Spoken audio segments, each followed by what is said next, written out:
So I've got a Sea-Doo boat that uses a jet ski motor in it and takes a 5W40 synthetic style oil. This is the manufacturer recommended Sea-Doo branded stuff here. It's hard to find 5W40 oil, but it's just not a combination you see in a lot of places. But if you can get that, that would probably work fine too. But with this kit, it's convenient because you're going to get the O-rings you need for the oil filter. You're going to get the oil filter itself. Swap that out too, and you're going to get exactly enough oil that you need. So 3 quarts of the semi-synthetic 5W40 comes with it, as well as a smaller amount here. It's just 16 ounces. This will help top it off, so you've got just enough oil for what you need. All of these have the registers here, so you can see how much you're pouring in, and that's what you get in the box. Everything you need to do the oil change, pretty good price based on the fact that it's, you know, Sea-Doo branded.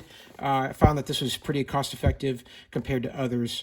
And it works on any of these road tax, 1500cc or more. So if it's larger than that, that'll still work. So hey, I hope this video was helpful. Hope this information was useful to you. And as always, I hope you have a great day.